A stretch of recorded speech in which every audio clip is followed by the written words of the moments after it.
যে নারী তিন জায়গায় যাবে তাদের ইবাদত কবুল হবে না, তাদের সব ইবাদত বরবাদ হয়ে যাবে। নবীজি সাল্লাল্লাহু আলাইহি সাল্লাম এই জায়গাগুলোতে যেতে নিষেধ করে দিয়েছেন। নাম্বার ওয়ান, এক নাম্বার হচ্ছে যদি কোনো ব্যক্তি গণকের কাছে যায়, যেই গণক ভাগ্য নির্ধারণ করে এবং তার কথা যদি কোনো ব্যক্তি বিশ্বাস করে তাহলে তার ঈমান নষ্ট হয়ে যাবে। এটা হচ্ছে সম্পূর্ণরূপে শিরিক।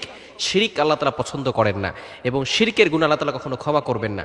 আল্লাহ তাআলা নিজেই বলে দিয়েছেন ৫ নম্বর পারার ৫ নম্বর পৃষ্ঠার ৪-৫ নম্বর লাইন সূরা নিসার 48 ৪৮ নম্বর আয়াতে আল্লাহ বলছেন, ইন্নাল্লাহা লা ইয়াগফিরু আন ইউশরাকা বিহি ওয়া ইয়াগফিরু মা দুনা যালিকা লিমান ইয়াশা। আল্লাহ তাআলা সব গুনাহ ক্ষমা করবেন, কিন্তু শিরকের গুনাহ আল্লাহ তাআলা কখনো ক্ষমা করবেন না। এজন্য অবশ্যই আমাদেরকে সতর্ক থাকতে হবে। গণকের কাছে যাওয়া এবং তারা যে ভবিষ্যৎবাণী বলে এটা কখনো বিশ্বাস করা যাবে না, তাদের কাছে যাওয়াই যাবে না।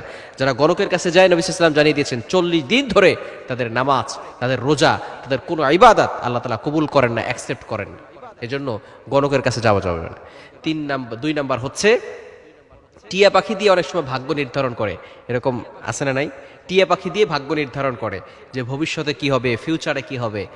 এই টিয়া পাখি দিয়ে যারা ভাগ্য নির্ধারণ করে তাদের কাছে গিয়ে এবং টিয়া পাখির কথা যদি বিশ্বাস করে তাহলে তার ঈমান নষ্ট হয়ে যাবে, তার কোনো ইবাদত আল্লাহ তাআলা কবুল করবে না।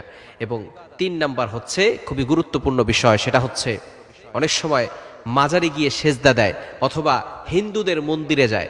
যায় কি যায় না? খবরদার, এটা কখনো করবেন না। আপনার বাবাকে যদি কেউ অনুষ্ঠান করে অপমান করে, আপনি সেই অনুষ্ঠানে যাবেন?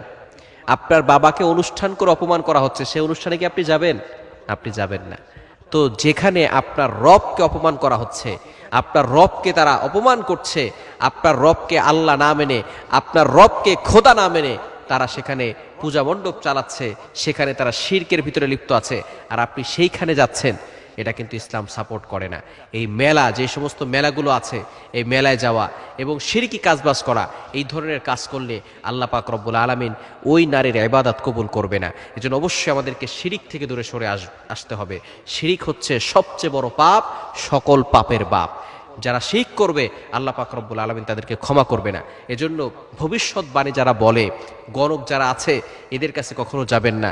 বিশেষ করে অনেক সময় অনেক মেয়েরা মাজারে গিয়ে, সন্তান হচ্ছে না, মাজারে যায়, মাজারে গিয়ে বাবার কবরে সেজদা দিয়ে তারপরে মাজারে গিয়ে আল্লাহর কাছে না চেয়ে তারা বাবার কাছে চায়। খবরদার, এটা কখনো করবেন না।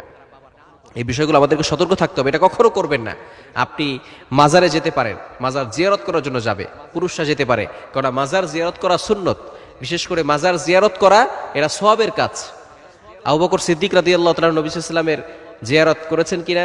এই যে আল্লাহর ওলি যারা আছেন তাদের কবর জিয়ারত করা কি এটা ভালো একটা কাজ, সওয়াবের কাজ, আল্লাহ পাক রব্বুল আলামিন সওয়াব দিবেন। তবে আপনি গিয়ে তাদের কাছে চাইতে পারবেন না, কারণ যে ব্যক্তি দুনিয়া থেকে বিদায় নিয়েছে, এখন তার আর কোনো শক্তি নাই। আপনি যখন যেটাই চাইবেন সবকিছু চাইতে হবে আল্লাহর কাছে। এজন্য আল্লাহ তাআলা আমাদের সকলকে এই ধরনের গুনাহ থেকে, শিরক থেকে আমাদেরকে মুক্তির ব্যবস্থা করেন।